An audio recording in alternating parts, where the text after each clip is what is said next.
સુરત શહેર હવે ધીરે ધીરે એમડી ડ્રગ્સનું બનતું હોય તેવું લાગી રહ્યું છે.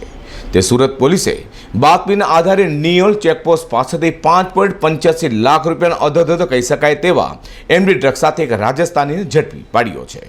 સુરત કડોદરા હાઈવે ઉપર આવેલા નિયોલ પોલીસ ચેકપોસ્ટ પાસેના ફરિયન લોજિસ્ટિક લિમિટેડ કંપનીના ગોડાઉન પાસે પોલીસે બાતમીના આધારે વોચ ગોઠવીને ડ્રગ્સની ડિલિવરી કરવા આવેલા રાજસ્થાની આરોપીને ઝડપી લીધો છે.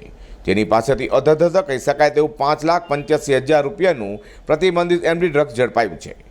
નશીલા પદાર્થ ડ્રગ્સના આરોપી પ્રવીણકુમાર બલવંતરામ વાના બિશ્નોઈ, ઉંમર વર્ષ 27, રહેવાસી કાવાખેડા પ્રાથમિક શાળાની બાજુમાં દાંતીવાસ ગામ, તાલુકો ભીનમાલ, જિલ્લો ઝાલોર, રાજસ્થાનએ વગર પાસ પરમિટે ગેરકાયદેસર રીતે એમ્ફેટામાઇન મેથેફેન્ટામાઇન ડ્રગ્સનો એટલે કે એમડીનો જથ્થો કુલે વજન 58.530 ગ્રામ, જેની અંદાજે કિંમત ₹5,85,300 રૂપિયાનો જથ્થો વોન્ટેડ આરોપી આસુરામ રાયચંદ ખિલેરી બિશ્નોઈ, રહેવાસી પુનાસા ગામ તથા ભીનમાલ, જિલ્લો લાજોર, રાજસ્થાન પાસેથી મેળવી પોતાના કબજામાં રાખ્યો હતો.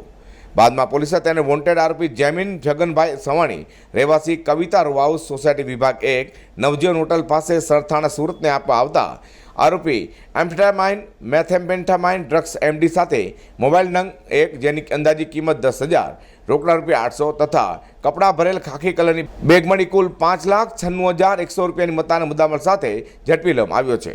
જેને કારણે ડ્રગ્સના કારોબાર સાથે જોડાયેલા લોકોમાં આજે ફફડાટ વ્યાપી જવા પામ્યો છે. હર્ષદ શેઠા સાથે પ્રકાશવાળા.